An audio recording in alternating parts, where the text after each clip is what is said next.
ये जीएसटी क्या है? 1 जुलाई से भारत वस्तु और सेवा कर की शुरुआत करेगा। पहले यदि आप विनिर्माता थे तो आपसे एक कर वसूला जाता था जिसे उत्पाद शुल्क या एक्साइज कहते थे। वस्तुओं को मुंबई जैसे बड़े शहरों में बेचना है, प्रवेश कर ऑक्ट्रॉय चुकाइए। अपनी दुकान से माल बेच रहे हैं, बिक्री कर। खरीदी कर रहे हैं, वैट चुकाइए। मूल्य सम्मार्जित कर, सिनेमा, मनोरंजन कर। आप पेशेवर फोटोग्राफर है, सेवा कर। अपना मकान किराए पर उठा रहे हैं, फिर से सेवा कर। किसी चीज का आयात कर रहे हैं, सीमा शुल्क। विदेशी गाड़ी खरीद रहे हैं, विलासिता कर। कर कर कर।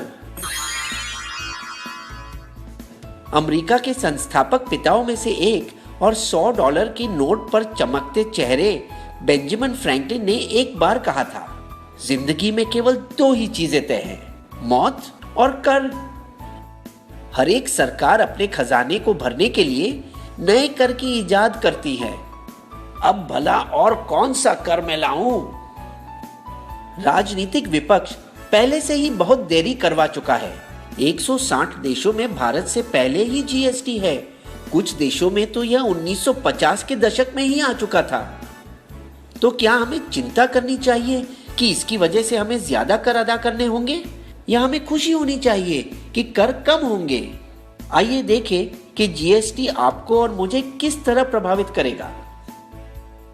एक उदाहरण ले, मारुति स्विफ्ट पेट्रोल गाड़ी की मुंबई शहर में जीएसटी के पहले और जीएसटी के बाद।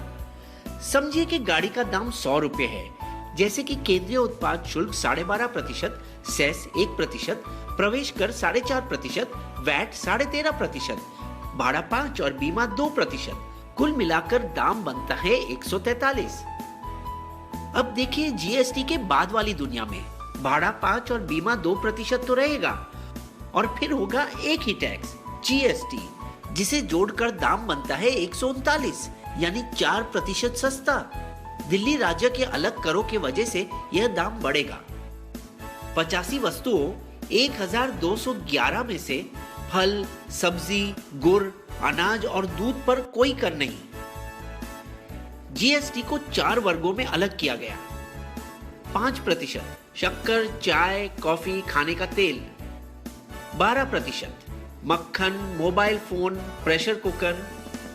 18% बालों का तेल, साबुन, दंत मंजन, भारी तंत्र और कारखानों की कुछ वस्तुओं। 28% गाड़ी, फ्रिज, टीवी और ऐसी चीजों। इसके अलावा 28% वर्ग में सेस भी 1 से 3% होगा। हम भारत में यूरोप संघ की तरह एक साझा बाजार बना रहे हैं, जहां वस्तुओं को एक से दूसरे राज्य में भेजना आसान हो जाएगा। कुछ जीत और कुछ हार मिलाकर बस वही खर्च होगा जो अब होता है, लेकिन ये सब वस्तु सस्ती पड़ेगी। दंत मंजन, बालों का तेल और शैम्पू, गाड़ियां, बैटरी, फिल्मों और हवाई जहाजों के टिकटें, और कुछ जो महंगी होगी, टीवी, फ्रिज, एसी, लैपटॉप, आयुर्वेदिक औषधों, पेंट्स और आपका मोबाइल बिल। लेकिन सरकार को कुछ मुश्किल बातों का सामना करना पड़ा। पैराशूट बालों में लगाने का तेल है या खाना पकाने का? यदि ये खाना पकाने का तेल है तो इसे अनिवार्य वस्तु माना जाएगा और इस पर कम कर होगा 5%। विक्स की गोली दवाई है या मिठाई? किटकैट बिस्किट है या चॉकलेट? दवाई और बिस्किट पर कम कर लगेगा। तो आप पूछना चाहेंगे कि सरकार इतनी भली कब से हो गई जो कर घटा रही है? लेकिन वास्तव में सरकार और ज्यादा मालामाल होगी। जीएसटी के लागू होने के बाद भारत की अर्थव्यवस्था को 4.2% का फायदा होगा। जीएसटी से राज्यों के बीच अंदरूनी व्यापार बढ़ जाएगा। इसे कहते हैं जीत जीत वाली बात।